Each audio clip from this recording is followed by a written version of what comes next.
Making history yesterday by crossing a different border, becoming the first American president to step foot on North Korean soil during a previously unplanned meeting with Kim Jong-un at the DMZ.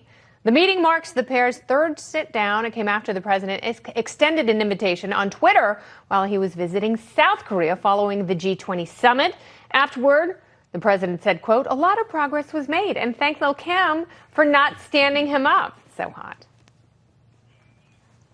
Chairman Kim, for something else. When I put out the social media notification, if he didn't show up, the press was going to make me look very bad. So you made us both look good, and I appreciate it.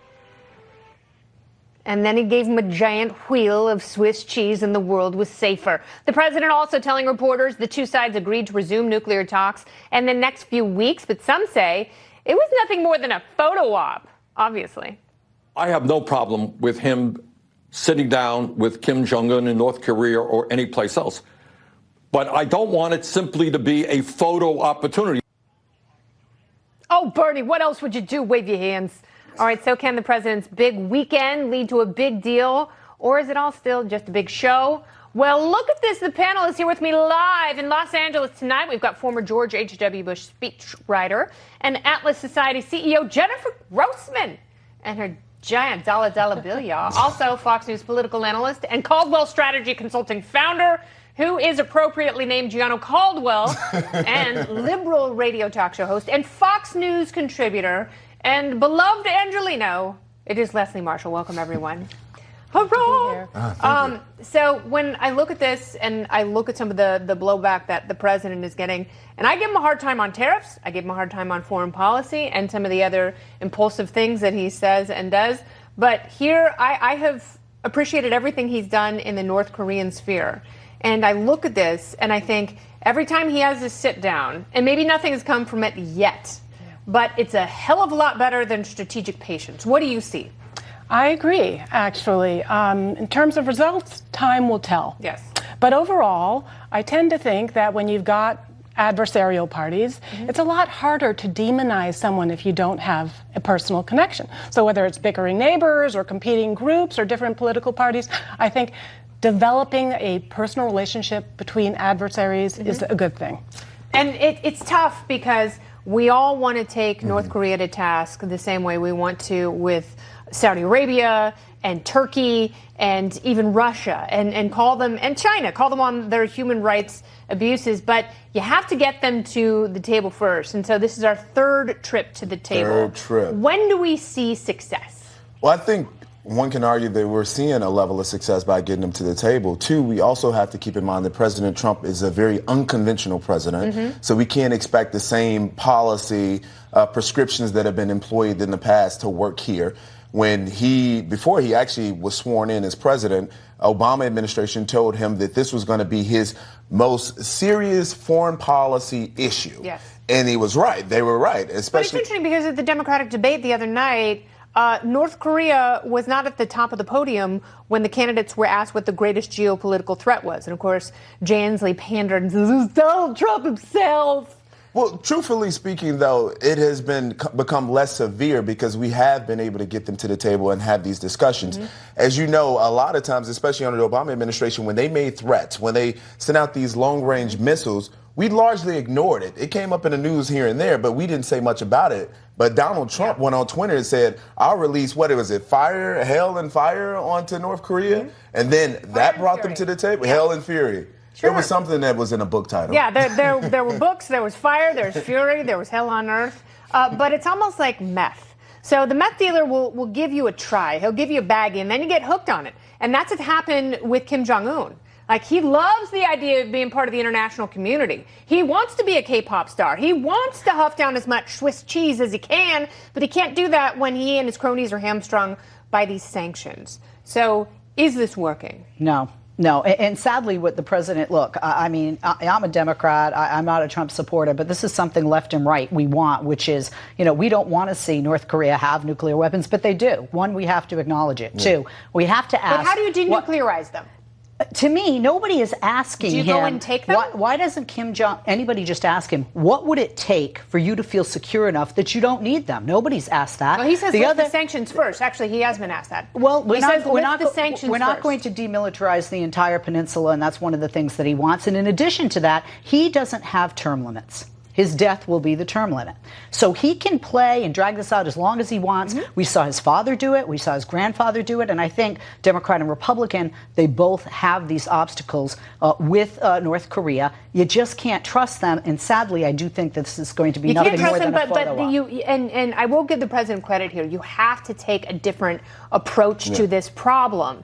And, I look at this and I always think to myself, whenever there are these sort of watershed moments, what would Hillary have done? Because I don't think Hillary would have gotten us to this point. Right. I don't think she would effectively have used insults. I don't think she would have sat down with him. I think it would have been an extension of strategic patience, which got us nothing. And by President Obama's own admission, it made us less safe in terms of North Korea, because when he left office, that was the greatest threat. Right. I would say also, even if you agree with the premise that it was a photo op, it was a much better photo op for Trump than for Kim. Look at those 30 seconds. Look at the body language. He waited for Kim to extend his hand first. He took the hand. He gave him a pat on the shoulder. He did the overhand grip. He pointed across the border. He stepped across the border. He gave him another pat. So in terms of optics, I think the president did a pretty masterful job. Well, and I think he's appealing to his ego. And I don't, it's like you say it's failed. I don't think we can say it's brilliant, and I don't think we can say it's failed, because there's so much outstanding that we really don't know what the end result is going to be. Well, I'm not saying that it's failed. I'm just saying that I will go to Vegas, but just knowing North Korea's history, not just with this leader, but with now a third generation of this family's leadership in North Korea. But they never dealt with a president like Trump, though. That this will not change. I don't think that's going to change. I think Kim Jong-un legitimately thinks that something about President Trump is a madman. He does not know what he's going to do.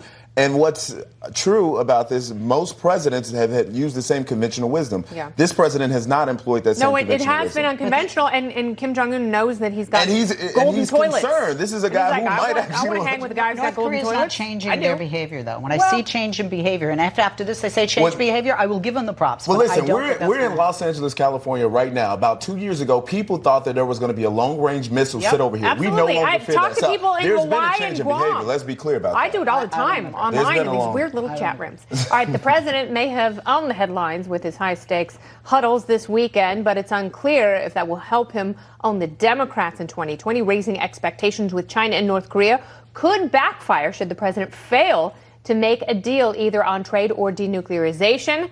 And to hear the Democrats tell it, he shouldn't be meeting with Kim Jong-un at all. Well, look, I am all for speaking with our adversaries, but what's happened here is that this president has raised the profile of a dictator. Oh, Julian. He was hardly alone in giving the president the business end of his arm. Here's Ohio Congressman and 2020 candidate Tim Ryan, who decided to go dumb or go home. Poor buddy. They talk about historic moments. This is historic. Him going to North Korea is like Chamberlain going to talk to Hitler. Because when in doubt, invoke Hitler. The president is being criticized by every serious candidate, and also Beto. But is Donald Trump right to be down the DMZ, or is he just being naughty by nature? So, Leslie, I will start with you, because Beto O'Rourke saying that if he was elected president, he would continue diplomacy contingent on progress. I don't know what that means. And I don't think Beto O'Rourke is some master negotiator who could lay out the terms and talk tough, and he would bring Kim Jong-un somehow closer to denuclearization. I agree with you on that, and that's why he's not in the top 5. That's right. I mean, he gave a really great, passionate speech about taking a knee in the African-American community and slavery and history. And what we're seeing from both these debates, and we saw it on the right back in 2016 as well, is some people work really well with competitors on stage, and some people work really well with themselves in an audience. And I want to talk about this because we haven't had a huge chance to talk about the debates yet. Talked about night one a little bit last Thursday, but he was attacked by de Blasio and Julian Castro, both of them. I mean, they went after him because they know he's so vulnerable that they gotta cull the herd at some point. Amy Klobuchar, we've seen a history where Trump announces a summit and nothing really comes of it. Is she onto something there? No. What Is she I've on seen- dope? Well, I think dope is probably right. Some kind of dope. A dopey idea. How about that? That makes you feel comfortable? So what I've seen... You don't like what somebody says. Why don't, Yeah. why don't we go for her Imply hair they're and a drug clothing? addict. Listen, I wouldn't say crack because, I'm from Chicago. Anyway, crack is whack. crack is whack. Whitney hit it correct. Mm-hmm. But truthfully speaking, especially you talk about the debates, we're bringing that in. What I saw there was lies, deception, and talking points. And what we're missing here is people willing to have an honest discussion about the issues at hand, things that truly impact our country. And that's why they're having a problematic... You okay, Leslie? No, I'm Like you was fine. like, you I were want loving to bring what I was Jennifer in saying. because... I'm not loving what you're saying at all. So Bill Maher, and there was a lot of exasperation on the Democrat side after the debates. Because other than the Kamala Harris moment, which I'm going to talk about in my memo a little later on in the show, there weren't too many big defining moments. And in fact, Bill Maher, in an impassioned plea, asked people like Tim Ryan and Bill de Blasio to just get out of the race. Like, John Hickenlooper, what are you doing? This seems to be an embarrassing vanity project for a bunch of very ordinary establishment politicians. Yeah, so far I'm seeing two main themes that seem to be arising from the Democratic primary debates. One is envy, one is greed. They love to attack the rich, they love to blame the 1%, they love to go after greed, but true greed is the desire for the unearned, and that is what these Democrats are pandering to. Yeah, that's a very, very good point. Sounds like poetry. And I think, but I think a lot of it is driven by envy. And, jealousy that someone else has something great and you have to demonize that in order to level the playing field. Right. And, the quest for equality will never bring you freedom. Yeah, but truthfully... But the quest for freedom will bring you equality. But yeah, I must still go get a billionaire's money to run my campaign. Yeah. I mean, you can't have it both ways. And this is what I found to be... Especially with the second debate, Leslie loves what I'm saying. Thank you, Leslie. I'm getting these good vibes. We're gonna talk more about the second debate a little later because the panel is returning later. They are that good. First up, though, President Trump today saying Iran is playing with fire by poking the bear